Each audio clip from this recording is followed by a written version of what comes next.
ICICI Prudential ഫണ്ടിൽ invest ചെയ്തിട്ടുണ്ട്, അല്ലെങ്കിൽ വേറൊരാൾ പരീഖ് പരാൾ. അപ്പോൾ തന്നെ അവിടെ കൺഫ്യൂഷനായി, 2 ഫ്രണ്ട്സ് 2 ഇതിലാണ് ഇൻവെസ്റ്റ് ചെയ്തിരിക്കുന്നത്. അപ്പോൾ അവർക്ക് എങ്ങനെ കറക്റ്റ് ആയിട്ടുള്ള മ്യൂച്വൽ ഫണ്ട് എടുക്കാനായിട്ട് സാധിക്കും? കേരളത്തിലുള്ള മിക്ക ആൾക്കാരും അബ്രോഡൊക്കെ പോയിട്ട് അവർ ചെയ്തിരിക്കുന്ന ഏറ്റവും ബെസ്റ്റ് ഇൻവെസ്റ്റ്മെന്റ് എന്ന് പറഞ്ഞാൽ ഇവരുടെ ഒരു ഡൗട്ടാണ്, ഇപ്പോൾ ഒരു മാസം ഞാൻ അത് അടച്ചില്ല, എൻ്റെ പൈസ മിസ്സാവോ അല്ലെങ്കിൽ എനിക്ക് ആ ബെനിഫിറ്റ് കിട്ടില്ലേ, അങ്ങനെ എന്തെങ്കിലും ഇഷ്യൂസ് ഉണ്ട്? ഏകദേശം എത്രയാണ് ഒരു മിനിമം ടൈം പീരീഡ് പ്രോഫിറ്റ് എടുക്കാൻ അല്ലെങ്കിൽ വിഡ്രോ ചെയ്യാനായിട്ട്? ഇപ്പോൾ അടുത്തൊരാൾ മരിച്ചുപോയി, അപ്പോൾ ആളുടെ അലമാരി കുത്തി പൊളിച്ചപ്പോൾ അതിൻ്റെ അകത്ത് കുറേ പേപ്പേഴ്സ് ഒക്കെ വന്നു. പക്ഷേ അത് നോക്കിയപ്പോൾ MRFന്റെ സ്റ്റോക്ക് അറിയാലോ. പ്രൈമറി ഒന്നും അറിയാത്ത ആളാണെങ്കിൽ ഏറ്റവും പാസീവായിട്ട് ചെയ്യാൻ പറ്റുന്ന മ്യൂച്വൽ ഫണ്ടാണ്. ഒരുപാട് ആളുകൾ എൻ്റെ അടുത്ത് ചോദിക്കുന്ന ഒരു ക്വസ്റ്റ്യനാണ്, മ്യൂച്വൽ ഫണ്ട് എങ്ങനെയാണ് തുടങ്ങുന്നത്, അല്ലെങ്കിൽ ഇപ്പോൾ മ്യൂച്വൽ ഫണ്ട് ചെയ്യാൻ പറ്റുന്ന സമയമാണോ, എന്തിലാണ് ഞാൻ ഇൻവെസ്റ്റ് ചെയ്യേണ്ടത്? എല്ലാവർക്കും ഭയങ്കര ഡൗട്ടാണ്. അപ്പോൾ നമ്മുടെ അടുത്ത് സനൂപാണ് ഇന്നുള്ളത്. സനൂപ് ഏകദേശം 10 വർഷമായിട്ട് ഈ ഒരു മ്യൂച്വൽ ഫണ്ട് ഫീൽഡിൽ ആണ് ഉള്ളത്. അപ്പോൾ സനൂപിൻ്റെ അടുത്ത് നമുക്ക് കൂടുതൽ ഡീറ്റെയിൽസ് ചോദിക്കാം അല്ലേ? അപ്പോൾ ആദ്യം തന്നെ ചോദിക്കുകയാണെങ്കിൽ മ്യൂച്വൽ ഫണ്ട് എന്താണ് എന്ന് പറഞ്ഞു കഴിഞ്ഞാൽ, ഇപ്പോൾ എല്ലാവർക്കും ഒരു ഡൗട്ടുണ്ട്, റിസ്ക് ആണ്, സ്റ്റോക്ക് മാർക്കറ്റാണോ? അപ്പോൾ അങ്ങനെ പറയുന്നവർക്ക് എന്തായിരിക്കും ഒരു അഡ്വൈസ് സനൂപ് കൊടുക്കുക? മ്യൂച്വൽ ഫണ്ട് എന്ന് പറഞ്ഞാൽ എൻ്റെ ഒരു പ്രൈമറി ഒരാൾക്ക് ഒരു പൈസ സേവ് ചെയ്യാനായിട്ട് ഒരു മെത്തേഡ് ഇല്ലയെന്ന് വിചാരിച്ചോ, അവർക്ക് ഏറ്റവും ബെസ്റ്റ് ചെയ്യാൻ പറ്റുന്ന ഒരു ഇൻവെസ്റ്റ്മെൻ്റ് ആണ് മ്യൂച്വൽ ഫണ്ട്. 100 രൂപ വെച്ചിട്ട് സ്റ്റാർട്ട് ചെയ്യാം, 100ന്റെ മൾട്ടിപ്പിൾസ് എത്ര വേണമെങ്കിലും ഇടാം. അപ്പോൾ ചില ആളുകൾക്ക് ഒരു കുഴപ്പമുണ്ട്, ഓക്കെ ഇന്ന ഷെയർ വാങ്ങിക്കണമെങ്കിൽ എനിക്ക് 500 രൂപ വേണം, 600 രൂപ വേണം. അങ്ങനെ മ്യൂച്വൽ ഫണ്ടിൽ നമ്മൾ 100 റുപ്പീസ് ഇൻവെസ്റ്റ് ചെയ്യുകയാണെങ്കിൽ ഈ 100 റുപ്പീസ് ഫ്രാക്ഷണലായിട്ട് ഒരു 60-70 കമ്പനികളുടെ ഷെയർസിലേക്കായിരിക്കും ഇൻവെസ്റ്റ് ചെയ്യുക. അപ്പോൾ അതാണ് mutual fund. Primary way of saving money. അത് സേവ് ആവാൻ മാത്രമല്ല, അത് ഒരു വെൽത്ത് ക്രിയേറ്റ് ചെയ്യാനും അതിൽ സാധിക്കുകയും ചെയ്യും. ഇപ്പോൾ സാധാരണ കോമൺ ആയിട്ട് എല്ലാവർക്കും ഇപ്പം ചിലർക്കൊന്നും അറിയില്ല എന്തിൽ ഇൻവെസ്റ്റ് ചെയ്യേണ്ടതെന്നുള്ളത്. അപ്പോൾ ചിലരിപ്പോൾ ഞാനൊക്കെ ജോലി ചെയ്ത സമയത്ത് ചിട്ടിയാണ് ചേർന്നത്. ഒരു ചിട്ടി ചേർന്നിട്ട് അപ്പോൾ അവർക്ക് കോമൺ ആയിട്ട് എല്ലാവർക്കും അറിയാവുന്ന കാര്യം. അപ്പോൾ 2 വർഷം കഴിയുമ്പോൾ ചിട്ടി വിളിച്ചു, ആ എമൗണ്ട് തന്നെ എനിക്ക് കിട്ടി. അതുപോലെ FD ഇടുന്ന ആൾക്കാർക്ക് വളരെ കുറവ്, കാരണം ജോലി കിട്ടിയ ആൾക്കാർക്ക് അങ്ങനെ ഒരു വലിയ എമൗണ്ട് എടുക്കാനില്ലല്ലോ. അപ്പോൾ ഞാൻ വിചാരിച്ചു, അന്ന് ഞാനൊരു മ്യൂച്വൽ ഫണ്ടിലാണ് ഇട്ടിരുന്നെങ്കിൽ എനിക്ക് ഇന്ന് വലിയൊരു പൈസ ആയേനെ എന്ന് ഞാൻ വിചാരിച്ചിട്ടുണ്ട്. അപ്പോൾ പലർക്കും മടിയാണ് ഇത് ചെയ്യാനായിട്ട്. അപ്പോൾ എങ്ങനെ നമുക്കൊരു അഷ്യൂറൻസ് ഇതിൽ കൊടുക്കാനായിട്ട് പറ്റും? ഇതിപ്പോൾ സാലറി കിട്ടിയിട്ട് ചിട്ടി ചെയ്തെന്ന് പറഞ്ഞ കാര്യം തന്നെ വലിയ കാര്യം. കാരണം ഇപ്പോൾ ഉള്ള മിക്ക ആളുകളും സാലറീഡ് ആയിട്ടുള്ള ആൾക്കാർ ഒരു 20,000 രൂപ മാസം കിട്ടുകയാണെങ്കിൽ ഒരു 25,000 രൂപയായിരിക്കും ചിലവ്. അപ്പോൾ നമ്മളത് എന്ത് ചെയ്യണം എന്നുള്ളത് നമ്മുടെ ഇഷ്ടം. പക്ഷേ മ്യൂച്വൽ ഫണ്ടിൽ നമ്മൾ ഇൻവെസ്റ്റ് ചെയ്ത് കഴിഞ്ഞാൽ ഒരു 5 ഇയേഴ്സൊക്കെ ഒരു ടൈം ഫ്രെയിം ഉണ്ടെങ്കിൽ ഈസി ആയിട്ട് ഒരു 13-14% ഓരോ കൊല്ലം നമുക്കത് ജനറേറ്റ് ചെയ്യാൻ പറ്റും. പിന്നെ ഇത് അഷ്യൂരിറ്റി ആണോ, ഇത് ഷുവറായിട്ട് കിട്ടുമോ എന്നുള്ളൊരു ക്വസ്റ്റ്യൻ. മ്യൂച്വൽ ഫണ്ടിൽ, ഇക്വിറ്റി മ്യൂച്വൽ ഫണ്ടിൽ ആകെ ഒരു റിസ്ക്കേ ഉള്ളൂ, മാർക്കറ്റ് റിസ്ക്. അപ്പോൾ മാർക്കറ്റ് താഴെ പോയി കഴിഞ്ഞാൽ ചിലപ്പോൾ നമുക്ക് നഷ്ടം കാണാം എന്ന് വിചാരിച്ചാൽ അത് നഷ്ടമല്ല, നമ്മൾ പൈസ തിരിച്ചെടുത്താൽ മാത്രമാണ് അതൊരു നഷ്ടമാവുള്ളൂ. അപ്പോൾ ആ മാർക്കറ്റ് റിസ്ക് മാത്രമേ ഉള്ളൂ. അപ്പോൾ നമുക്ക് നമ്മുടെ കേസ് തന്നെ നമുക്ക് പറയാൻ പറ്റില്ല, നാളെ നമുക്ക് എന്ത് വേണമെങ്കിലും സംഭവിക്കാം. ഇപ്പോൾ മ്യൂച്വൽ ഫണ്ടിൽ ആകെ കൂടെ മാർക്കറ്റ് താഴെ പോയത് താഴെ പോവും, പക്ഷെ അത് നമ്മൾ പേടിച്ച് അത് സെല്ല് ചെയ്താൽ മാത്രമാണ് നഷ്ടമാവുള്ളൂ. ഹോൾഡ് ചെയ്ത് കഴിഞ്ഞാൽ ഇത്ര ടൈം ഫ്രെയിം വെച്ച് കൊടുത്തു കഴിഞ്ഞാൽ എന്തായാലും അത് പ്രോഫിറ്റ് ആവും. പഴയ ഹിസ്റ്ററി ഒരു 30-35 കൊല്ലത്തെ ഡേറ്റ് എടുത്ത് നോക്കിക്കോ, അങ്ങനെ തന്നെയാണ്. ഓക്കെ. പിന്നെ ഈ മ്യൂച്വൽ ഫണ്ട് എന്ന് പറയുമ്പോൾ different kinds of mutual funds ഉണ്ട്. അതായത് ലാർജ് ക്യാപ് ഫണ്ട്, ഓൾറെഡി സെറ്റായ വലിയ വലിയ കമ്പനികളിൽ മാത്രം ഇൻവെസ്റ്റ് ചെയ്യുന്ന മ്യൂച്വൽ ഫണ്ടുകൾ. അതുപോലെ തന്നെ മിഡ് ക്യാപ് മ്യൂച്വൽ ഫണ്ടുകൾ, സ്മോൾ ക്യാപ് മ്യൂച്വൽ ഫണ്ട്. അപ്പോൾ ഇപ്പോൾ എൻ്റെ കയ്യിൽ മാസം ഒരു 5,000 രൂപ, എനിക്കിപ്പോൾ എൻ്റെ സാലറി ഒരു 25,000 രൂപയാണെങ്കിൽ എൻ്റെ ചിലവൊക്കെ കഴിഞ്ഞപ്പോൾ ലേഡീസൊക്കെ ആണെങ്കിൽ വലിയ ചിലവൊന്നുമില്ല, എന്തായാലും പാരൻസൊക്കെ കുറച്ചൊക്കെ ഇത് ചെയ്യുന്നതുകൊണ്ട് അതുപോലെ തന്നെ അവരുടെ പൈസ അവർ തന്നെയായിരിക്കും സേവ് ചെയ്യുന്നത്. അപ്പോൾ ഒരു 25,000 അവരുടെ കയ്യിലുണ്ട്, ഒരു 5,000 അവർക്ക് മാറ്റി വയ്ക്കാൻ അവർ റെഡിയാണ്. അപ്പോൾ അങ്ങനെ ഒരാൾക്ക് എന്ത് സജസ്റ്റ് ചെയ്യും? നമുക്ക് ഈ 5,000 റുപ്പീസ് ഇൻവെസ്റ്റ് ചെയ്യുമ്പോൾ ഇപ്പോൾ large cap, mid cap, small cap പറഞ്ഞു. ഇപ്പോൾ ലാർജ് ക്യാപ്പ് എന്ന് പറഞ്ഞാൽ അത്യാവശ്യം വലിയ കമ്പനീസ് ആയിരിക്കും, അവർക്ക് ഗ്രോത്ത് ഉണ്ടാവും, പക്ഷേ ഗ്രോത്ത് കുറവായിരിക്കും, പക്ഷേ സ്റ്റെബിലിറ്റി ഉണ്ടാവും, റിസ്ക് കുറവാണ്. മിഡ് ക്യാപ്പ് എന്ന് പറഞ്ഞു കഴിഞ്ഞാൽ ഇതിൻ്റെ ഇടയ്ക്ക് വരുന്നതാണ്. സ്മോൾ ക്യാപ്പ് എന്ന് പറഞ്ഞാൽ ചെറിയ കമ്പനീസ് ആയിരിക്കും, ഗ്രോത്ത് ഉണ്ടാവും, പക്ഷേ ഗ്രോത്ത് കൂടുതലായിരിക്കും, റിസ്ക്കും കൂടുതലായിരിക്കും. അപ്പോൾ നമുക്ക് ഓക്കെ തുടക്കമാണ്, നമുക്ക് ഏതാണ് റിസ്ക് എടുക്കാൻ പറ്റുമെന്ന് നമുക്ക് അറിയില്ലെങ്കിൽ ഏറ്റവും ബെസ്റ്റ് ഒരു ഫ്ലെക്സി ക്യാപ്പിലോ അല്ലെങ്കിൽ ഒരു ലാർജ് ക്യാപ്പിലോ ഇടുന്നതാണ്. നമുക്ക് ഒരു മിനിമം ഗ്രോത്ത് അതിൽ നിന്ന് ഉണ്ടാക്കാൻ പറ്റും. ഫുൾ മിക്സ്ചർ ആയിരിക്കും, പക്ഷേ എല്ലാം സെക്ടറിൽ നിന്ന് ഇത്ര പെർസെൻറ്റേജ് വേണമെന്നും ഉണ്ടാവും. ഇപ്പോൾ ഒരു മിഡ് ക്യാപ്പ് തന്നെ ഇത്ര 60% ഉണ്ടാവുമൊന്നുമില്ല, ഒരു ഫിക്സഡ് ഒരു പെർസെൻറ്റേജ് വെച്ചിട്ടായിരിക്കും അതിൻ്റെ അകത്ത് കൊണ്ടുപോകുന്നത്. ഓക്കെ. പിന്നെ ഈ പറഞ്ഞ പോലെ ചിലർ ഇപ്പോൾ എൻ്റെ ഫ്രണ്ട് ഇപ്പോൾ ഒരാൾ ചെയ്യാൻ പോകുമ്പോൾ എൻ്റെ ഫ്രണ്ട് അല്ലെങ്കിൽ അവൾ ICICI പ്രൊഡൻഷ്യൽ ഫണ്ടിൽ ഇൻവെസ്റ്റ് ചെയ്തിട്ടുണ്ട്, അല്ലെങ്കിൽ വേറൊരാൾ പരീഖ് പരാൽ ഇൻവെസ്റ്റ് ചെയ്തിരിക്കുന്നത്. അപ്പോൾ തന്നെ അവിടെ കൺഫ്യൂഷനായി, 2 ഫ്രണ്ട്സ് 2 ഇതിലാണ് ഇൻവെസ്റ്റ് ചെയ്തിരിക്കുന്നത്. അപ്പോൾ അവർക്ക് എങ്ങനെ കറക്റ്റായിട്ടുള്ള മ്യൂച്വൽ ഫണ്ട് എടുക്കാനായിട്ട് സാധിക്കും? ഇതിൻ്റെ അകത്ത് ഇപ്പോൾ നമ്മളുടെ അടുത്ത് ഏതാണ് ഏറ്റവും നല്ല കാറെന്ന് ചോദിക്കണ പോലെ ഓരോരുത്തർക്ക് പല ഇഷ്ടങ്ങളുണ്ടാവും. ചിലവർക്ക് ഒരു കാറ് ഷേപ്പ് ഇഷ്ടപ്പെട്ടിട്ടുണ്ടാവുക. മ്യൂച്വൽ ഫണ്ട്സിൻ്റെ ഡേറ്റ പബ്ലിക്കാണ്. കഴിഞ്ഞ 5 കൊല്ലം 10 കൊല്ലത്തെ ഡേറ്റ എടുത്തു കഴിഞ്ഞാൽ ഏതൊക്കെ ഫണ്ട്സാണ് ഔട്ട് പെർഫോം ചെയ്തിരിക്കുന്നതെന്ന് കാണാൻ പറ്റും. ഓക്കെ, അതിൽ നിന്ന് പിക്ക് ചെയ്യാം എന്ന് വിചാരിച്ചിട്ട് ഹിസ്റ്റോറിക് റിട്ടേൺസ് ഫ്യൂച്ചർ റിട്ടേൺസ് ആയിട്ട് ബന്ധം ഉണ്ടാവണമെന്നില്ല, പക്ഷെ അങ്ങനെ ചൂസ് ചെയ്യാം എന്ന് വിചാരിച്ചിട്ട് ഒരാൾ ചെയ്ത ഫണ്ട് നമ്മൾ ചെയ്തെന്ന് വിചാരിച്ചിട്ട് കുഴപ്പമൊന്നുമില്ല, ചിലപ്പോൾ അത് സക്സസ്സും ആവാം. അപ്പോൾ നമ്മളത് ആ ഹിസ്റ്റോറിക് റിട്ടേൺസ് നോക്കിയിട്ട് വേണം നമ്മളൊരു ഡിസിഷൻ എടുക്കാനായിട്ട്.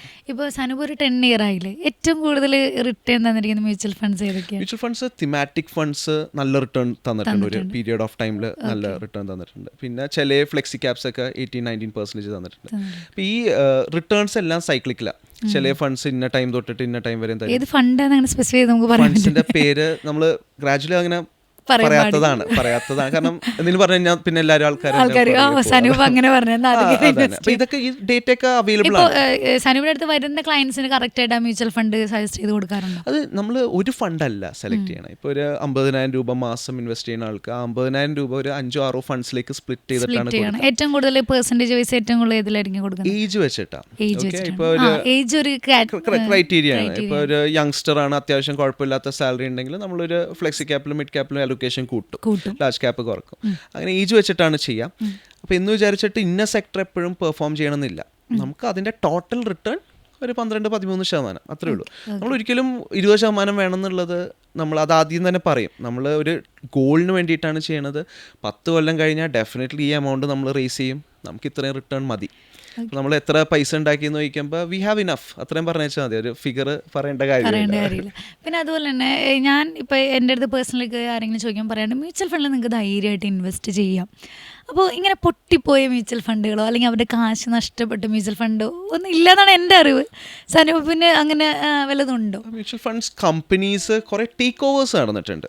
ഒരു ഇന്ന ഗ്രൂപ്പ് ബിസിനസ് വിടുമ്പോൾ വേറെ കമ്പനീസായിട്ട് മേർജ് ആവും. പക്ഷേ ഈ ഫണ്ട്സൊക്കെ നമ്മൾ ഈ കമ്പനീസ് ഇൻവെസ്റ്റ് ചെയ്യുന്നത് അസറ്റ്സിലാണ്, ഇക്വിറ്റി ഷെയർസും അസറ്റ്സ് ഒക്കെ ഉണ്ട്. അപ്പോൾ ഇതങ്ങനെ ബസ്റ്റായി പോകുന്നില്ല. പിന്നെ ദിസ് ഇസ് റെഗുലേറ്റഡ്, സെബി നോക്കുന്നുണ്ട്, ആൻഡ് അവരുടെ ക്രൈറ്റീരിയാസും കാര്യങ്ങളൊക്കെ എപ്പോഴും വാച്ച് ചെയ്യുന്ന ഒരു സംഭവം.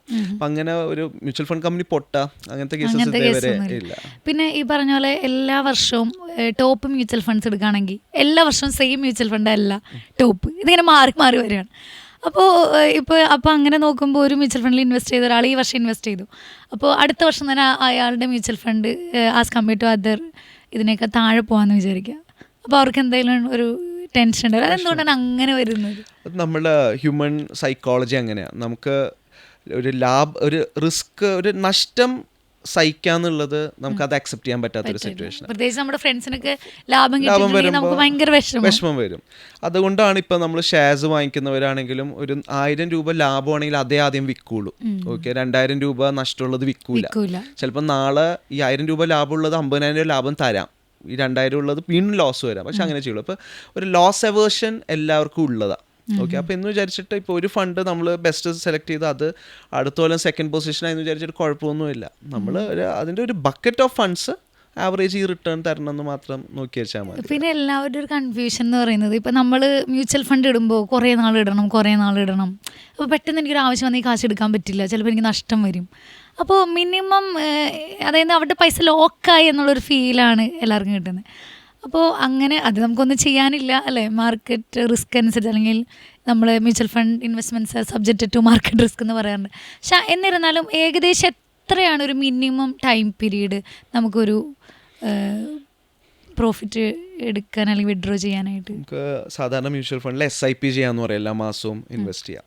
മിനിമം ഒരു 5 കൊല്ലം ടൈം ഫ്രെയിം ഇല്ലെങ്കിൽ വരാതിരിക്കണേ നല്ലത് എന്ന് വിചാരിച്ചിട്ട് 1 കൊല്ലം ചെയ്താൽ ചിലപ്പോൾ ലാഭം കിട്ടണം എന്നില്ല. ഇപ്പോൾ ഈ കഴിഞ്ഞ 1 ഇയർ നമുക്ക് അത്ര വലിയ ലാഭമൊന്നുമില്ല, പക്ഷെ കോവിഡ് കഴിഞ്ഞിട്ടുള്ള 1 ഇയർ നല്ല ലാഭമായിരുന്നു. അപ്പോൾ അങ്ങനെയും ചാൻസസ് ഉണ്ട്. പക്ഷേ 5 ഇയർ ആവറേജസ് നോക്കിക്കഴിഞ്ഞാൽ അത്യാവശ്യം നല്ല റിട്ടേൺ കിട്ടും. ഓക്കെ, പിന്നെ ഈ എമർജൻസി ആകുമ്പോൾ തിരിച്ചെടുക്കുന്ന കേസ്, അപ്പോൾ എമർജൻസി ആണെന്നുണ്ടെങ്കിൽ നമ്മൾ ലോസ് ആണെങ്കിലും നമ്മൾ എടുക്കും, അല്ലാതെ അത് നഷ്ടത്തിലാന്ന് വിചാരിച്ച് എടുക്കാതിരിക്കില്ല. മിക്ക ആളുകളും നമ്മുടെ ഇൻവെസ്റ്റേഴ്സിനെ തന്നെ നോക്കുമ്പോൾ ഇന്നൊരു റീസൺ എനിക്ക് മ്യൂച്വൽ ഫണ്ട് തിരിച്ചെടുക്കണം സാർ, എന്താ കാര്യം എന്ന് ചോദിച്ചു കഴിഞ്ഞാൽ അത് എമർജൻസി ആയിരിക്കില്ല.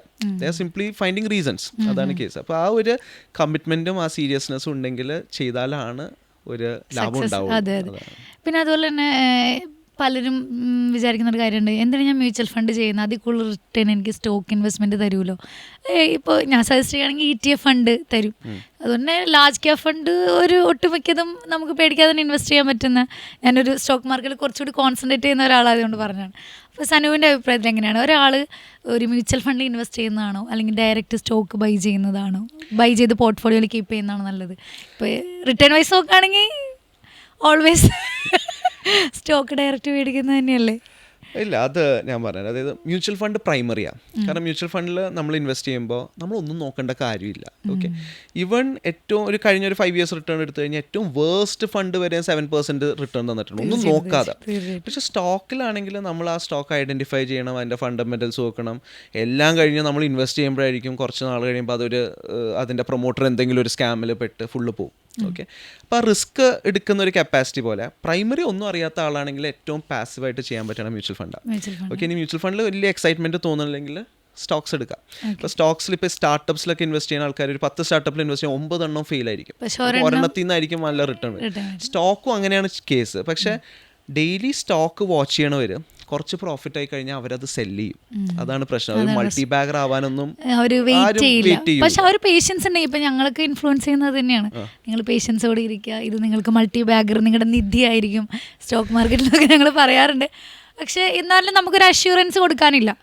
It depends on market. Purely ടൈമാണ് ഫസ്റ്റ് ഓഫ് ഓൾ. കാരണം ഇപ്പോഴത്തെ നമ്മുടെ സൊസൈറ്റി എന്ന് പറഞ്ഞാൽ എല്ലാം പെട്ടെന്ന് 10 മിനിറ്റിൽ ഡെലിവറി, 5 മിനിറ്റിൽ അങ്ങനെ എല്ലാം ഫോണിൽ ചെയ്യണവർ. അപ്പോൾ we need something very quickly. പക്ഷെ നമ്മൾ ഈ സ്റ്റോക്ക് മാർക്കറ്റിൽ നിന്ന് വെൽത്ത് ഉണ്ടാക്കിയവരുടെ പോർട്ട്ഫോളിയോ നോക്കിക്കഴിഞ്ഞാൽ മിക്ക ആൾക്കാരും ടൈം കൊടുത്തിട്ട് തന്നെയാണ് ആയിരിക്കണം. ഇവരാരും സ്റ്റോക്ക് മാർക്കറ്റ് ഡെയിലി നോക്കുന്ന ആൾക്കാരല്ല. അങ്ങനത്തെ കേസസാണ്.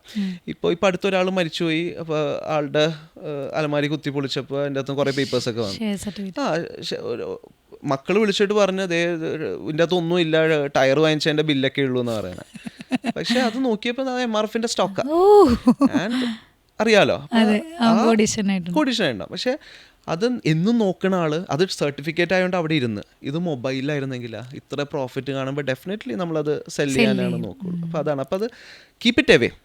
ഒരു ഡിമാറ്റ് അക്കൗണ്ട് ഇൻവെസ്റ്റ് ചെയ്തിട്ട് അത് വിട്ട് കളഞ്ഞേക്കാം, മറന്നു കളഞ്ഞേക്കാം. ഓക്കെ, അതുപോലെ തന്നെ നമ്മളിപ്പോൾ മ്യൂച്വൽ ഫണ്ട് ഇമ്പോർട്ടൻസ് പറയുമ്പോൾ, ഇപ്പോൾ നിങ്ങളൊരു വ്യക്തി നിങ്ങൾ മ്യൂച്വൽ ഫണ്ട് എടുത്തില്ലെങ്കിൽ നിങ്ങളുടെ ജീവിതത്തിൽ വലിയ നഷ്ടമായിരിക്കും എന്ന് നമുക്ക് പറയാൻ പറ്റും അല്ലേ? തീർച്ചയായിട്ടും അങ്ങനെയില്ല. ഇറ്റ്സ് ലൈക്ക് നമ്മൾ ഒരു സ്റ്റാർട്ടിങ് സാലറി ഇപ്പോൾ ആവറേജ് ഒരു 3 lakh പെർ ആനം. ഓക്കെ, എല്ലാ മാസം ഇത്ര എമൗണ്ട് വെച്ചിട്ടാണ് കിട്ടുന്നത്. ഞാനൊരു എഞ്ചിനീയറിംഗ് പാസ്സായ ഒരു 2013 അന്നും starting salary 3 lakh per annum. പക്ഷേ അന്ന് ഉണ്ടായിരുന്ന സാധനത്തിൻ്റെ ഒരു വിലയല്ല ഇന്ന്. ഞാൻ 3-4 ടൈംസ് ഞാൻ കൂടുതൽ കൊടുക്കുന്നുണ്ട്. നമ്മൾ ഏൺ ചെയ്തുകൊണ്ട് പ്രത്യേകിച്ച് കാര്യമില്ല. നമുക്ക് ആ ഇൻഫ്ലേഷൻ ബീറ്റ് ചെയ്യാൻ പറ്റില്ല. അപ്പോൾ ഇൻഫ്ലേഷൻ ബീറ്റ് ചെയ്യാനായിട്ട് അറ്റ്ലീസ്റ്റ് ആ ഇൻഫ്ലേഷനെയും കാട്ടി 1% കൂടുതൽ റിട്ടേൺ ജനറേറ്റ് ചെയ്യുന്ന എന്തെങ്കിലും ഇൻവെസ്റ്റ് ചെയ്താൽ മതി. മണി റിമെയിൻസ് ദ സെയിം. അല്ലെങ്കിൽ ഇന്ന് എനിക്ക് വാങ്ങിക്കാൻ പറ്റുന്ന സാധനം എനിക്ക് 10 കൊല്ലം കഴിഞ്ഞാൽ വാങ്ങിക്കാൻ പറ്റൂല. അത്രേ ഉള്ളൂ. ഇൻവെസ്റ്റ് ചെയ്യാത്ത എത്രയോ പേരുണ്ട്. പക്ഷെ അവർ ദേ ഹാവ് ക്രിയേറ്റഡ് ഒരുപാട് പൈസ ഉണ്ടാക്കി വെച്ചിട്ടുണ്ട്. പക്ഷേ അത്രയും ഉണ്ടാക്കി വെച്ച പൈസ ചിലപ്പോൾ ആ ടൈമിൽ ഉപയോഗിക്കാൻ പറ്റണമെന്നില്ല. മിക്ക ആൾക്കാരും ഇപ്പോൾ ട്രഡീഷണൽ ആയിട്ട് ലാൻഡോ കാര്യങ്ങളൊക്കെ വാങ്ങിച്ചിടുന്നുണ്ട്. അതെ അതെ. പിന്നെ ഈ പറഞ്ഞ ഒരു മിഡിൽ ക്ലാസ് ആളുകളിലേക്കൊക്കെ നമ്മൾ നോക്കുമ്പോൾ, മറ്റുള്ളവർ പറഞ്ഞാൽ അവർക്ക് വേറെ അസറ്റും കാര്യങ്ങളുണ്ട്. മിഡിൽ ക്ലാസ് എന്ന് പറയുമ്പോൾ അവരുടെ ഒരു ഇൻകം ഉണ്ടാവും. ഇപ്പോൾ ഹസ്ബൻഡ് ആൻഡ് വൈഫിന് ഒരു ഇൻകം ഉണ്ടാവും. അവരെപ്പോഴും നോക്കുന്നത് അവരുടെ മക്കളെ സേഫ് ആക്കുക എന്നുള്ളതാണ്. അപ്പോൾ അവരെ സംബന്ധിച്ചിടത്തോളം അവരിൽ വലിയൊരു അസറ്റ് ഉണ്ട്. ഇപ്പോൾ പഠനാവശ്യങ്ങൾക്കായാലും അവർ എന്ത് റെഡിയാണ്, മക്കൾക്ക് വേണ്ടി എന്ത് ചെയ്യാൻ റെഡിയാണ്. അപ്പോൾ അവരിപ്പോൾ ഒരു ഇൻഷുറൻസ് കമ്പനി അവരുടെ അടുത്ത് പറയുന്നത് മക്കൾക്ക് വേണ്ടി ഇത്ര ഇൻവെസ്റ്റ് ചെയ്താൽ 18 വയസ്സാകുമ്പോൾ മക്കൾക്ക് വേണ്ടി ഇത്രയും കാശ്. അപ്പോൾ അവർ മക്കൾ എന്ന് കേൾക്കുമ്പോൾ നമ്മൾ ഭയങ്കര വികാരഭരിതരം. അവിടെ നമ്മളൊരു കോംപ്രമൈസിന് നിൽക്കില്ല. അപ്പോൾ ഞാനെപ്പോഴും പറയാറുണ്ട്, നിങ്ങൾ അത് ചെയ്യുന്നത് എന്തിനാണ്? നിങ്ങൾക്ക് മക്കളുടെ വലിയൊരു മ്യൂച്വൽ ഫണ്ട് തുടങ്ങിയിട്ട് 18 വർഷം കഴിയുമ്പോൾ ഇതിനൊക്കെ എത്രയോ വലിയ റിട്ടേൺ കുട്ടികൾക്ക് കൊടുക്കാം. അവരുടെ പഠനത്തിനായാലും അല്ലെങ്കിൽ അവരുടെ എന്ത് കാര്യത്തിനായാലും നമുക്കത് എടുക്കാം. അപ്പം അങ്ങനെയൊക്കെ നോക്കുമ്പോൾ മ്യൂച്വൽ ഫണ്ട് ചെയ്തില്ലെങ്കിൽ അവർക്കത് നഷ്ടമല്ലേ? ഇത് ഇപ്പോൾ ഈ പിള്ളേരുടെ പേര് വെച്ചിട്ട് അതൊരു സെല്ലിംഗ് മെത്തേഡാണ്. ഓക്കെ, അത് മ്യൂച്വൽ ഫണ്ട്സിലും ഉണ്ട്. ചിൽഡ്രൻസ് ഗിഫ്റ്റ് ഫണ്ട് എന്നൊക്കെ പറഞ്ഞ ഫണ്ട് മ്യൂച്വൽ ഫണ്ട്സിലും ഉണ്ട്. പക്ഷെ അത് മ്യൂച്വൽ ഫണ്ട്സിന്റെ കേസ് ആകുമ്പോൾ അത് അധികം സെല്ലിംഗ് നടക്കില്ല, മാർക്കറ്റിംഗ് നടക്കില്ല. അഡ്വർടൈസ്മെന്റ്സിനൊക്കെ കുറേ റെഗുലേഷൻസ് ഉണ്ട്. പക്ഷേ ലൈഫ് ഇൻഷുറൻസ് പ്രൊഡക്ട്സിനും സമൃദ്ധി സുകന്യ സമൃദ്ധി യോജന ആ ഒരു ഇതിൽ ഇത് ചെയ്യും. അപ്പം നമ്മുടെ ഇന്ത്യൻ കൾച്ചറാണ് അത്. മക്കളെ നമ്മൾ നോക്കുക, അവർക്ക് വേണ്ടി എന്തും ചെയ്യാം, നമുക്ക് ഇല്ലെങ്കിൽ പോലും നമുക്ക് കൊടുക്കുക. അത് ഞാനിപ്പോൾ പറഞ്ഞ അതൊരു ഇത് ഒരു പ്രശ്നമാണ്. അത് ഞാൻ എപ്പോഴും പറയുന്ന കേസ്, ഈവൻ നമ്മുടെ മക്കളും നമ്മുടെ അസറ്റാണ്. ഓക്കെ, അപ്പോൾ അതിൽ നമ്മൾ ഇൻവെസ്റ്റ് ചെയ്യണതാണ്. ഇപ്പം നമ്മൾ അവരെ പഠിപ്പിക്കണതും അവരുടെ ഓരോ കാര്യങ്ങൾ പഠിപ്പിക്കണതും, ഇപ്പോൾ ചില പേര് പല എക്സ്ട്രാ കരിക്കുലർ ആക്ടിവിറ്റീസിന് വിടും, സ്പോർട്സിന് വിടും. ഓക്കെ, അതൊക്കെ അവർക്ക് നല്ലതാ വേണ്ടിയിട്ടാണ്. അവർ ഫ്യൂച്ചറിൽ ഒരു കുറച്ചും കൂടി ഒരു ഏർണിംഗ് കപ്പാസിറ്റി ഉള്ള ഒരാളാക്കാൻ വേണ്ടിയാണ്. ചിലപ്പോൾ നമുക്ക് ഒന്നും ചെയ്യാൻ പറ്റാത്ത അവസ്ഥയാകുമ്പോൾ they will be there to backup. അപ്പോൾ അവരും അതൊരു ഇൻവെസ്റ്റ്മെന്റ്. അത് ഇന്ത്യയിൽ മാത്രമേ ഉള്ളൂ ഇങ്ങനെ ഒരു സംഭവം. പുറത്തൊക്കെ ആണെങ്കിൽ 18 വയസ്സായി കഴിഞ്ഞാൽ ലോൺ എടുത്തിട്ട് പോയിക്കോളാൻ പറയും.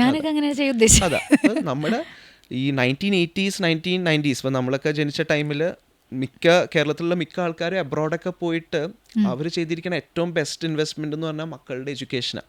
അതാണ് ഇപ്പോൾ ഫ്രൂട്ട്ഫുൾനെസ് നടക്കുന്നത്. ഇപ്പോൾ ആ ജനറേഷൻ വലുതായി, they are making good money out of it. പാരൻസിനെ നോക്കുന്നുണ്ട്. അത് only because we are in India അത് പോസിബിൾ. അതും ഒരു ഇൻവെസ്റ്റ്മെന്റ് ആണ്.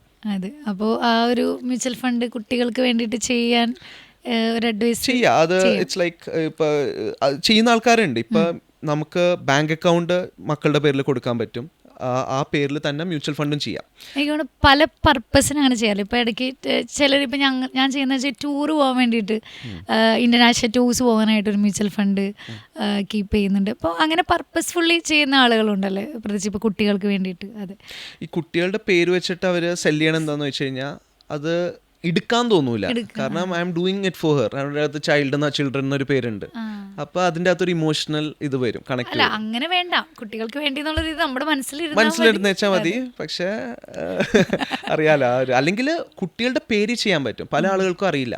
18 years താഴെ ആണെങ്കിൽ പോലും അവരുടെ പേരിൽ ബാങ്ക് അക്കൗണ്ടും തുടങ്ങാൻ പറ്റും, അവരുടെ പേരിൽ മ്യൂച്വൽ ഫണ്ടും ചെയ്യാൻ പറ്റും. 18 years കഴിഞ്ഞാൽ അവർക്ക് അത് എടുക്കാനും പറ്റും. അങ്ങനെ ചെയ്യാം, സ്വന്തം പേരിൽ ചെയ്യണതിനെ കാട്ടി നല്ലൊരു ഇമോഷണൽ ഇതിൽ. അതുപോലെ തന്നെ ഇപ്പോൾ നമ്മുടെ ഈ വീഡിയോ കണ്ടിട്ട് എല്ലാവരും എനിക്കൊരു മ്യൂച്വൽ ഫണ്ട് സ്റ്റാർട്ട് ചെയ്യണം, ഇല്ലാത്ത ആളുകൾ, അത് ഭയങ്കര ഇമ്പോർട്ടൻ്റ് ആണ് എന്നുള്ളത് നമ്മൾ ഓൾറെഡി പറഞ്ഞു കഴിഞ്ഞു. അങ്ങനെ ഒരാൾ വരുമ്പോൾ എന്താണ് അവർക്ക് കൊടുക്കാനുള്ള അഡ്വൈസ്? ഇപ്പോൾ ഫസ്റ്റ് തന്നെ അവർ ഇപ്പം ചെയ്യാൻ പറ്റുന്ന സമയമാണോ എന്നുള്ളൊരു കൺഫ്യൂഷനാണ്. അപ്പോൾ ഓൾറെഡി പറഞ്ഞിട്ടുണ്ട് ഇന്ന് വന്നെങ്കിൽ ഇന്ന് ടുഡേ ആണ്. അതെ, ഓക്കെ. അപ്പോൾ അവരത് തീരുമാനിച്ചു. ഇപ്പോൾ അവരുടെ ഏജൊക്കെ ഏകദേശമൊക്കെ വെച്ചിട്ട് നമുക്കൊരു മിഡ് ഏജ് 25 അല്ലെങ്കിൽ 30 ഒരാളാണെങ്കിൽ ഏതിലാണ് അവർ പ്രിഫർ ചെയ്യേണ്ടതെന്ന് പറഞ്ഞപ്പോൾ സെനബ് ഓൾറെഡി പറഞ്ഞു ഹൈബ്രിഡ് ഫണ്ടുകൾ, അല്ലെങ്കിൽ ഇപ്പോൾ പറഞ്ഞാൽ ഫ്ലെക്സി ക്യാപിറ്റൽ മിക്സഡ് ഫണ്ടുകൾ ഇൻവെസ്റ്റ് ചെയ്യാം. എവിടെയാണ് അവർ ഇൻവെസ്റ്റ് ചെയ്യേണ്ടത്? എന്താണ് അവർക്ക് ഇപ്പോൾ തന്നെ അവർക്ക് ചെയ്യണമെങ്കിൽ ആരെ സമീപിക്കണം? ഇതിപ്പോൾ പല ടൈപ്പ് ആൾക്കാരും ഉണ്ട്. ഇപ്പോൾ ചില പേര് കുറച്ച് ടെക് സാവി ആയിരിക്കും, അവർക്ക് മൊബൈൽ ആപ്പും കാര്യങ്ങളൊക്കെ ചെയ്യാം, എളുപ്പത്തിൽ സ്വന്തം ചെയ്യാം. അപ്പം അങ്ങനെ ചെയ്യണവർക്ക് ആപ്പ് ത്രൂ ചെയ്യാം, ഈസി ആയിട്ട് ചെയ്യാൻ പറ്റും. പണ്ടൊക്കെ ഒരു 5-6 കൊല്ലമൊക്കെ മുന്നേ നമ്മൾ ഇതൊക്കെ ചെയ്യണമെങ്കിൽ ഫോമൊക്കെ സൈൻ ചെയ്ത് അയച്ചു കൊടുത്ത് അതാണ് ചെയ്യുന്നത്. കുറേ പേപ്പർ പ്രോസസ്സ് ഉണ്ടായിരുന്നു. പക്ഷെ ഇപ്പം എല്ലാം ഓട്ടോമേറ്റഡ് ആണ്. ഓക്കെ, അപ്പം അങ്ങനത്തെ ടെക് സാവി ആയിട്ടുള്ള ആൾക്കാരാണെങ്കിൽ സ്വന്തം ചെയ്യാം. അല്ലെങ്കിൽ ഏറ്റവും ബെസ്റ്റ് ഒരു ബാങ്കിൽ പോയിട്ട് ചെയ്യാം, അല്ലെങ്കിൽ ഒരു മ്യൂച്വൽ ഫണ്ട് അഡ്വൈസർ ത്രൂ ചെയ്യാം, എങ്ങനെ വേണമെങ്കിലും ചെയ്യാം. അപ്പോൾ അവർക്ക് ഏതാണ് കംഫർട്ട്. ഇപ്പോൾ ചില പേരുണ്ടാവും ഇതൊന്നും എനിക്കറിയില്ല, എനിക്കിതൊന്നും ചെയ്ത് കിട്ടിയാൽ മതി എന്ന് വെച്ചാൽ അപ്രോച്ച് സമ്വൺ. ഓക്കെ, പിന്നെ ചിലർ പറയാണ്ട് എനിക്ക് ട്രേഡിംഗ് അക്കൗണ്ട് ഉണ്ട്, ഇതിൽ മ്യൂച്വൽ ഫണ്ട് ചെയ്യാമല്ലോ. ചിലർക്ക് ഈ പറഞ്ഞ പോലെ പേര് പറയുകയാണ് ഗ്രോയിലൊക്കെ ചെയ്യുന്ന ആളുകളുണ്ട്. ഇപ്പോൾ ഞാനാണ് സെറോദ കോയിനിൽ ചെയ്യുന്നുണ്ട്. അപ്പോൾ അങ്ങനത്തെ ആപ്ലിക്കേഷൻ ത്രൂ ഇവർക്ക് ചെയ്യാമല്ലോ അല്ലേ? ജസ്റ്റ് സെർച്ച് ചെയ്തിട്ട് അവർക്ക് ചെയ്യാം. പിന്നെ അതുപോലെ തന്നെ ഇവരുടെ ഒരു ഡൗട്ടാണ്, ഇപ്പോൾ ഒരു മാസം ഞാൻ അത് അടച്ചില്ല, എനിക്ക് എൻ്റെ ഇതിനെന്താണ് സംഭവിക്കുന്നത്, എൻ്റെ പൈസ മിസ്സാവോ അല്ലെങ്കിൽ എനിക്ക് ആ ബെനിഫിറ്റ് കിട്ടില്ലേ, അങ്ങനെ എന്തെങ്കിലും ഇഷ്യൂസ് ഉണ്ടോ? ശരിക്കും മ്യൂച്വൽ ഫണ്ടിൽ ഒരു മന്ത്ലി SIP സ്കിപ്പായി കഴിഞ്ഞാൽ ഡെഫിനറ്റ്ലി അതിൻ്റെ ഒരു റിട്ടേൺസിൽ ചെറിയ വ്യത്യാസം വരും. ഒരു എമൗണ്ട് വരാത്തതുകൊണ്ട് ആവറേജിങ് ഒന്നും നടക്കില്ല. പക്ഷേ അതൊരു പെനാൽറ്റിയോ കാര്യങ്ങളോ ഒന്നും ഇല്ല. ഒരു പ്രാവശ്യം അടച്ചില്ലാന്നേ ഉള്ളൂ, അടുത്ത പ്രാവശ്യം അടയ്ക്കാം. അപ്പോൾ ചില ആൾക്കാരുണ്ട് അത് ബൗൺസായി പോയി 2 ദിവസം കഴിഞ്ഞാൽ വീണ്ടും അടയ്ക്കുന്ന ആൾക്കാരുണ്ട്, പോസിബിളാണ്. ഈ SIP എന്ന് പറയുന്നത് ആ വാക്കാണ് മാർക്കറ്റ് ചെയ്യണം. SIP എന്ന് പറഞ്ഞാൽ വേറെ ഒന്നുമല്ല, എല്ലാ മാസവും ഒരു പൈസ ഇടുന്നത് ഓട്ടോമാറ്റിക് ആക്കിയിട്ടുണ്ട്, അത്രേ ഉള്ളൂ. അല്ലാതെ അതൊക്കെ എല്ലാം മീഡിയം ആണ്. ഇപ്പൊ ഏത് സൂപ്പർ മാർക്കറ്റിൽ നിന്ന് വാങ്ങിക്കുക, ഓൺലൈൻ വാങ്ങിക്കുക, ഓരോരുത്തരുടെ ഇഷ്ടമാണ്. അത് അവർ ഏതാ കംഫർട്ട് ചെയ്യാം. ഓക്കെ, ഇപ്പൊ മിക്സഡ് ഫണ്ട് ഇടുന്ന കാര്യമാണ്. അപ്പൊ എല്ലാം ഇപ്പൊ ഞാൻ 5 മ്യൂച്വൽ ഫണ്ട് വാങ്ങാൻ ഉദ്ദേശിക്കുകയാണെങ്കിൽ 5 മിക്സഡ് ഫണ്ടിൽ ഇടുക ആണോ ചെയ്യേണ്ടത്? നമ്മുടെ എത്ര എമൗണ്ട് ഉണ്ടെന്നുള്ളതാണ് ഡിപ്പെൻഡ് ചെയ്തിരിക്കും. ഒരു 5,000 ആണെങ്കിൽ ഒരെണ്ണത്തിൽ ഇട്ടാൽ മതി. ഓക്കെ, അതിന്റെ ഒരു 10 ടൈംസ് ഉണ്ടെങ്കിൽ ഒരു 4 സ്പ്ലിറ്റ് ചെയ്തിട്ട്. അപ്പോൾ ഏറ്റവും കൂടുതൽ മിക്സഡ് ഫണ്ട് ആൻഡ് ദെൻ ഇപ്പം ഞാൻ കുറച്ച് റിസ്ക് എടുക്കാൻ റെഡി ആണെങ്കിൽ എങ്ങനെയാണ് ഞാനത് ലൊക്കേഷൻ റിസ്ക് കൂടുതൽ എടുക്കാൻ റെഡിയാണ്. കുറച്ച് ടൈം ഫ്രെയിം ഉണ്ടെങ്കിൽ സ്മോൾ ക്യാപ്പിൽ കൂട്ടിയെടുക്കാം.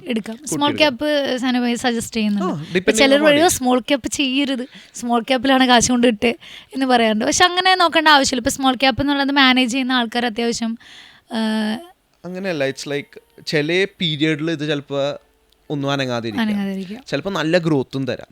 ഓക്കെ, അപ്പോൾ ഓരോരുത്തരുടെ വൺസ് നമ്മളൊരു കസ്റ്റമർ ഓൺ ബോർഡ് ചെയ്ത് കഴിഞ്ഞാൽ അവരുടെ ഒരു സൈക്കോളജിയും കാര്യങ്ങളും റിസ്ക് അവേർഷനും കപ്പാസിറ്റി ഒക്കെ കിട്ടും. അപ്പോൾ അവർക്ക് റിസ്ക് എടുക്കാൻ റെഡിയാണെന്ന് പറഞ്ഞാൽ ചിലവർ പറയും എനിക്ക് സ്മോൾ ക്യാപ്പ് വേണം, ഇത്ര കൊല്ലം ടൈം ഫ്രെയിം ഉണ്ടെന്ന് കൊടുക്കും. അത്രേ ഉള്ളൂ. അപ്പോൾ ടൈം ഫ്രെയിം കൂട്ടി കൊടുത്തെങ്കിൽ സ്മോൾ ക്യാപ്പിൽ നിന്ന് ചെയ്യാം. SIP ആയിട്ട് ചെയ്താൽ മതി, വേറെ പ്രശ്നം. ഓക്കെ, അപ്പോൾ എനിക്ക് തോന്നുന്നു ജോലി കിട്ടിയ ആൾക്കാരൊക്കെയാണെങ്കിൽ കുറച്ചുകൂടി സ്മോൾ ക്യാപ്പ് ഫണ്ടുകൾ ചെയ്യാം. യങ്സ്റ്റേഴ്സ് ആണ് കുറച്ച് ഇതൊക്കെയാണ് ചെയ്യാം. അപ്പോൾ ഈ സ്മോൾ ക്യാപ്പ് ചെയ്തെന്ന് വെച്ചാൽ ചിലപ്പോൾ ഒരു 1-2 years ചിലപ്പോൾ ലോസ് കാണാം. പക്ഷെ എന്ന് വിചാരിച്ച് നിർത്തിപ്പോരുത്, ഒരു ഗുഡ് ടൈം വരും. പിന്നെ അതുപോലെ തന്നെ ഏറ്റവും കൂടുതൽ ആളുകൾ സെർച്ച് ചെയ്തുകൊണ്ടിരിക്കുന്ന SWP, സിസ്റ്റമാറ്റിക് വിത്ഡ്രോവൽ പ്ലാൻ. അതിനെ കുറിച്ച് ഡീറ്റെയിൽ ആയിട്ടൊന്ന് പറയാം. എന്താണ് SWP എന്ന് പറഞ്ഞു കഴിഞ്ഞാൽ ഇപ്പോൾ നമുക്കൊരു ലംസം എമൗണ്ട് ഉണ്ട്. അതായത് നമ്മൾ SIP ഓൾറെഡി ചെയ്തിരിക്കുന്ന ആൾക്കാർ അല്ലെങ്കിൽ ഒരുമിച്ച് പെട്ടെന്ന് വലിയൊരു എമൗണ്ട് ഇടുന്ന നമ്മുടെ കയ്യിലുണ്ട്. ബാങ്കിലൊക്കെ FD ഇടുമല്ലോ. അപ്പോൾ FD ഇടുമ്പോൾ നമുക്ക് അതിന്റെ ഇൻട്രസ്റ്റ് കിട്ടും. ഇൻട്രസ്റ്റ് നമുക്ക് ക്വാർട്ടർലിയോ മന്ത്ലി എങ്ങനെ വേണമെങ്കിലും എടുക്കാം. അപ്പോൾ SWP എന്ന് പറഞ്ഞു കഴിഞ്ഞാൽ ഒന്നുകിൽ നമ്മൾ SIP ചെയ്ത് കുറേ കൊല്ലങ്ങൾക്ക് ശേഷം ഒരു കോർപ്പസ് ആവും. ഓക്കെ, അല്ലെങ്കിൽ ഒരു ലംസം എമൗണ്ട് ഇൻവെസ്റ്റ് ചെയ്തിട്ട് ആ എമൗണ്ട് എല്ലാ കൊല്ലവും ഇത്ര പെർസെൻറ്റേജ് വെച്ചിട്ട് ഗ്രോത്ത് ഉണ്ടാവും. ഉദാഹരണം ഒരു 12% ഗ്രോത്ത് ഉള്ള ഫണ്ടാന്ന് വിചാരിക്കാം. ഒരു കൊല്ലം കഴിഞ്ഞ് കഴിഞ്ഞാൽ 12% ഗ്രോത്ത് ആയി. അതിനുശേഷം നമുക്ക് ഓട്ടോമാറ്റിക്കായിട്ട് സെറ്റ് ചെയ്യാം എല്ലാ മാസവും 1% വിഡ്രോ ചെയ്യാന്നുള്ളത് സെറ്റ് ചെയ്ത് കഴിഞ്ഞാൽ ഈ ഫണ്ട് ഗ്രോയും ചെയ്യും, എനിക്ക് എല്ലാ മാസവും ഇൻകമും കിട്ടും. അപ്പോൾ ഇത് ആർക്കാണ് ആവശ്യം എന്ന് പറഞ്ഞാൽ എനിക്ക് മാസവരുമാനം ഒരു ആവശ്യമുള്ള ആൾക്ക് ഇത് നല്ലൊരു കീയാണ്. അല്ലാതെ എനിക്ക് പൈസക്ക് ആവശ്യമില്ലാത്ത ആളാണെങ്കിൽ ഇത് ചെയ്തിട്ട് കാര്യമൊന്നുമില്ല, അത് കോമ്പൗണ്ട് ചെയ്യാൻ അതിനെ വിടാൻ. അപ്പോൾ തീർച്ചയായിട്ടും ഈ പറഞ്ഞ ഈ പുറത്തൊക്കെ വർക്ക് ചെയ്യുന്ന ആൾക്കാർ അവർക്ക് അവരുടെ എല്ലാ ജോലിയും അവിടെ നിർത്തി നാട്ടിൽ സെറ്റിൽ ആകാൻ വരുമ്പോൾ അവരിൽ ഒരു ഹ്യൂജ് ഫണ്ട് ഉണ്ട്. അപ്പോൾ അങ്ങനെ ഒരാൾക്ക് എങ്ങനെ ഈ ഒരു SWP സജസ്റ്റ് ചെയ്യാൻ പറ്റും? എങ്ങനെ SWP ചെയ്യാം? അതായത് അവരുടെ കോർപ്പസ് എത്രയാണെന്ന് നോക്കിയിരിക്കും. ഓക്കെ, അപ്പോൾ യൂഷ്വലി റിട്ടയർമെന്റ് ഒരു 60 വയസ്സാകുമ്പോൾ ഓക്കെ ഇത്ര ക്രോസ് റുപ്പീസ് ഉണ്ടെങ്കിൽ എല്ലാം ഓട്ടോമാറ്റിക്കായിട്ട് നമുക്ക് സെറ്റ് ചെയ്യാം. 0.8% അല്ലെങ്കിൽ 1% സെറ്റ് ചെയ്ത് അത് കിട്ടും. അത് ഓരോരുത്തരെ ഡിപ്പെൻഡ് ചെയ്തിരിക്കും. ചിലവർക്ക് 1 ലക്ഷം രൂപ വേണം മാസം ചെയ്യും, ചിലവർക്ക് 20,000 രൂപ മതി. ഓക്കെ, അപ്പോൾ എത്രയാണ് അവർക്ക് വേണ്ടത്, എത്രത്തോളം കുറവെടുത്ത് അത്രത്തോളം ഫണ്ട് അവിടെ ഗ്രോ ആയിക്കോളും. പിന്നെ 60 വയസ്സ് കഴിഞ്ഞ ഒരാൾക്ക് ആ ഒരു ഗ്രോത്തിനെ കുറിച്ചല്ല, അവർക്ക് മാസം മാസം കിട്ടാന്നുള്ളത്. പിന്നെ അവർക്ക് ചിലപ്പോൾ അത് മാത്രമായിരിക്കും ഇൻകം, ചിലവർക്ക് ചില റെന്റും കാര്യങ്ങളൊക്കെ ഉണ്ടാവും. അതിനനുസരിച്ചിട്ട് ഡിസൈഡ് ചെയ്ത് ചെയ്യും. ഓക്കെ, തീർച്ചയായിട്ടും നമ്മൾ ഒരാൾ മ്യൂച്വൽ ഫണ്ട് തുടങ്ങേണ്ട ഒരാൾക്ക് ഉണ്ടാവുന്ന എല്ലാ കൺഫ്യൂഷൻസും നമ്മൾ ഓൾമോസ്റ്റ് ഡിസ്കസ് ചെയ്തു അല്ലേ? അപ്പോൾ ഇനി എന്തെങ്കിലും സനൂപിന് ഇതിനകത്തേക്ക് ആഡ് ഓൺ ചെയ്യാനുണ്ടോ? ശരിക്കും നമ്മളെപ്പോഴും ഒരാൾ പുതിയ സാലറി ആയിട്ട് കിട്ടാൻ തുടങ്ങുമ്പോൾ ആദ്യം പറയണത് ഇൻവെസ്റ്റ് ചെയ്യാന്നുള്ളതാണ്. കാരണം നമ്മുടെ കയ്യിൽ പൈസ വരുമ്പോൾ നമുക്ക് നല്ല ധൈര്യം വരും, പല കാര്യങ്ങളും ചെയ്യാനായിട്ടുള്ള ധൈര്യം വരും. പക്ഷെ മിക്ക ആളുകൾക്കും അത് പോസിബിൾ അല്ല. കാരണം ജോലി കിട്ടുമ്പോൾ തന്നെ ലോൺ എടുക്കാനും അങ്ങനത്തെ ഒരു സൊസൈറ്റിയിലാണ് നമ്മൾ ജീവിക്കണം. പല സോഷ്യൽ പ്രഷറും കാര്യങ്ങളൊക്കെ ഉണ്ട്. ഇപ്പോൾ മാരീഡ് ആയിട്ടുള്ള ആൾക്കാരാണെങ്കിലും ഓപ്പണായിട്ട് ഡിസ്കസ് ചെയ്യുക. ഓക്കെ, ഇപ്പോൾ നമുക്ക് ലോണൊന്നും എടുക്കണ്ട, നമുക്ക് ഇൻവെസ്റ്റ് ചെയ്യാം, ഫ്യൂച്ചറിൽ നമുക്ക് എൻജോയ് ചെയ്യാം. അപ്പോൾ അങ്ങനെയൊക്കെ ഡിസൈഡ് ചെയ്തിട്ട് വേണം എന്തും ചെയ്യാനായിട്ട്. പിന്നെ ഈ പറഞ്ഞ പോലെ മ്യൂച്വൽ ഫണ്ട് തീർച്ചയായിട്ടും ഡെഫിനറ്റ്ലി എല്ലാവരും ചെയ്യണം. സിമ്പിൾ പ്രൊഡക്റ്റ് ആണ്. അതെ. അപ്പോൾ എന്തായാലും ഇത്രയും നേരം ഞങ്ങൾക്ക് വേണ്ടി സ്പെൻഡ് ചെയ്തതിന് വളരെ thank you. Okay, thank you.